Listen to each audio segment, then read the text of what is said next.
Rasulullah nabiyina Muhammadin wa alihi wa sahbihi wa man walah. Asyhadu an la ilaha illallah wahdahu la syarikalah wa asyhadu anna Muhammadan abduhu wa rasuluhu wa ba'd.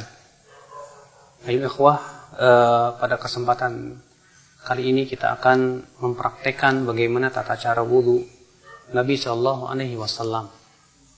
Namun sebelumnya ketahuilah bahwa wudu mempunyai keutamaan yang agung di sisi Allah Subhanahu wa taala. Di antara keutamaannya bahwa berwudu bisa menggugurkan dosa-dosa. Sebagaimana dalam riwayat Imam Muslim, bahwa tidaklah seseorang hamba mencuci kepalanya, wajahnya, kecuali akan keluar dosa-dosanya bersama tetesan terakhir dari air wudunya tersebut. Tidaklah ia mencuci tangannya, demikian pula kakinya, demikian pula kepalanya, kecuali akan dosanya akan berguguran bersama tetesan terakhir daripada air wudu yang menetes dari anggota wudunya tersebut. Di antara juga bahwa kita dianjurkan untuk menjaga wudu, dan itu sifat seorang mukmin. Beliau bersabda, wala yuhafidhu 'alal wudu illal mu'min. Dan tidaklah yang bisa menjaga wudunya kecuali seorang mukmin. Dan sudah kita ketahui bahwa wudu adalah syarat sahnya salat. Berarti betapa pentingnya kita belajar tentang bagaimana tata cara wudu Nabi sallallahu alaihi wasallam. Berikut ini kita akan mempraktekkan bagaimana wudu Nabi sallallahu alaihi wasallam dengan menggunakan keran yang insyaallah kita akan berburu darinya. Dan perlu kita ketahui bahwa Nabi sallallahu alaihi wasallam tidak suka berlebih-lebihan dalam menggunakan air. Beliau bersabda, iyyakum wal israf, jauhi oleh kamu berlebih-lebihan. Wa in kunta ala nahri jarin, walaupun kamu di air sungai yang mengalir. Dan sebutkan dalam hadis riwayat Abu Daud adalah Rasulullah SAW berwudu dengan satu mud saja. Maka dari itu kita jangan sampai masuk ayat innal mubadzirina kanu ikhwana syayatin. Sesungguhnya orang-orang yang mubadzir itu, yang berlebihan itu termasuk teman-temannya syaitan.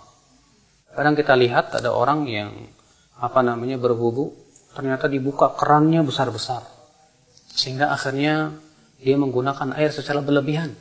Dan itu sendiri termasuk dosa. Karena itu termasuk mubadzir, sikap mubadzir itu tidak disukai oleh Allah Subhanahu wa taala. Yang pertama kita akan lakukan yaitu membaca bismillah. Karena membaca bismillah adalah merupakan perkara yang dilakukan oleh Nabi sallallahu alaihi wasallam. Namun para ulama memang berbeda pendapat. Apakah bismillah itu rukun ataukah ia hanya sunnah saja? Ya, Rasulullah bersabda, la salata liman la wudu'a lahu wala wudu'a liman lam yadhkur ismallahi alaih. Tidak sah salat bagi mereka yang tidak ada wudu, dan tidak sah wudu bagi mereka yang tidak menyebut nama Allah. Kita ucapkan bismillah.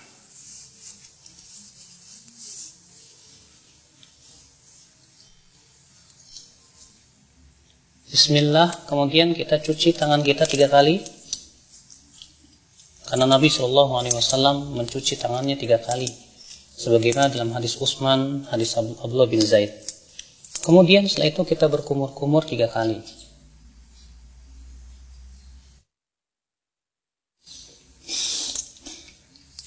Ketika berkumur-kumur, kita ambil satu telapak tangan, kemudian kita masukkan air ke mulut, lalu ke hidung sekaligus. Lalu kita keluarkan dengan tangan kiri kita.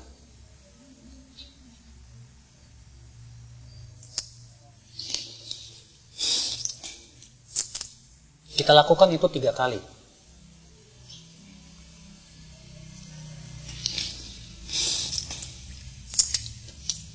Setelah itu kita akan mencuci wajah.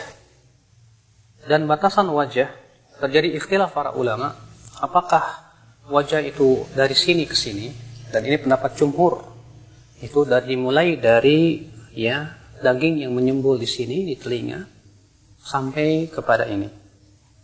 Sebagian ulama mengatakan bahwa wajah itu masuk padanya bagian kuping, bagian depan. Dan ini diriwayatkan dari Ali bin Abi Thalib. Adalah Ali bin Abi Thalib ketika mencuci wajah, beliau mencuci bagian depan telinganya. Ya.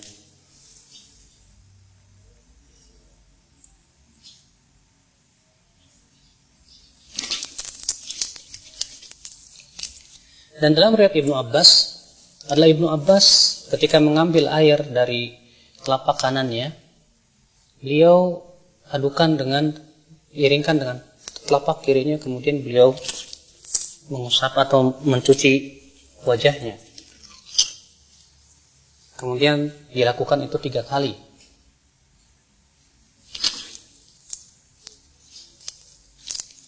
Dan dalam riwayat Ali bin Abi Thalib, adalah Ali bin Abi Thalib setelah berwudu, yaitu mencuci wajah, beliau mengambil segenggam air, lalu kemudian diguyurkannya di ubun-ubunnya dan dibiarkan ia mengalir ke bawah. Dan ini termasuk sunnah Nabi SAW yang banyak ditinggalkan oleh manusia. Kemudian setelah itu kita mencuci tangan sampai siku-siku juga. Kita ambil dengan tangan kanan, lalu kemudian kita cuci sampai siku-siku. Dan jangan lupa untuk menyela-nyelai tangan, karena Nabi SAW memerintahkan untuk menyela-nyelai jari jemari tangan dan jari jemari kaki. Dan kita lakukan ini juga 3 kali.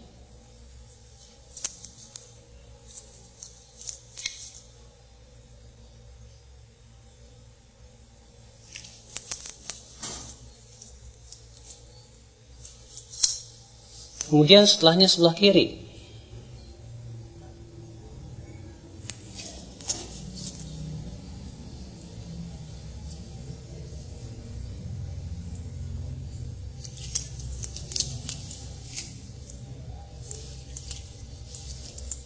Setelah kita mencuci tangan, maka kita ambil air segenggam, kemudian kita mengusap kepala kita. Dan tata cara mengusap kepala ada 2 macam.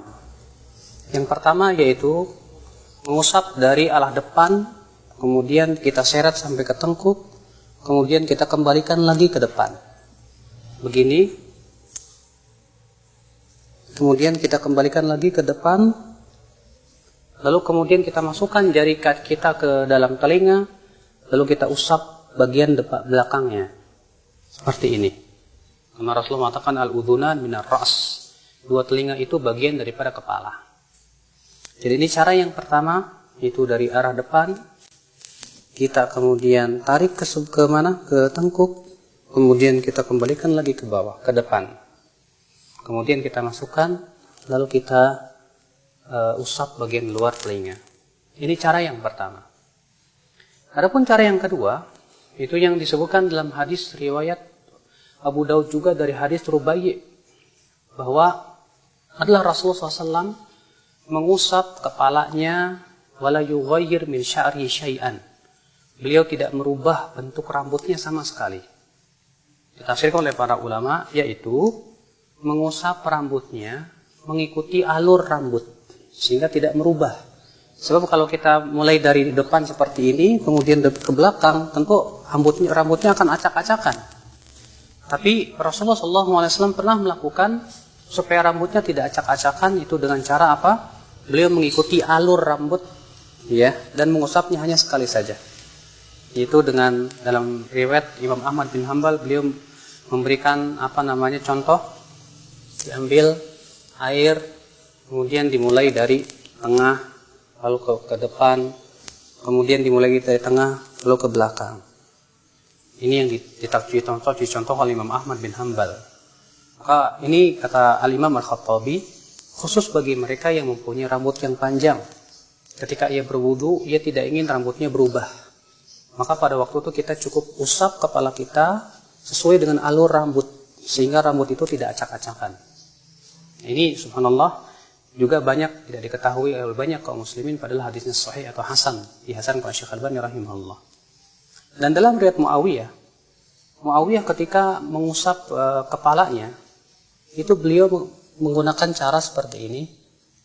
Diambilnya air, kemudian air ini diguyurnya di ubun-ubun, kemudian diusapnya. Seperti ini. Dan ini pun juga dilakukan oleh Rasulullah SAW. Dan itu boleh kita lakukan sekali-kali, karena itu juga dilakukan oleh Rasulullah SAW. Kemudian setelah itu kita akan mencuci kaki. Kita akan cuci kaki dan kita sela-selai dengan jari kelingking. Dalam riwayat Abu Daud demikian, Rasulullah SAW menyela-nyelai dengan jari kelingking. Kemudian kita cuci sampai ya mata kaki. Kita lakukan itu 3 kali. Kemudian sebelah kiri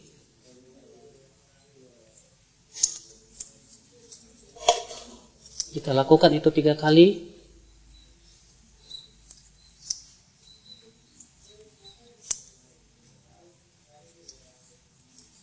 Selesai sudah berwudu. Lalu kemudian setelah berwudu dianjurkan kita mengucapkan asyhadu an la ilaha illallah wahdahu la syarikalah wa asyhadu anna Muhammadan abduhu wa rasuluh.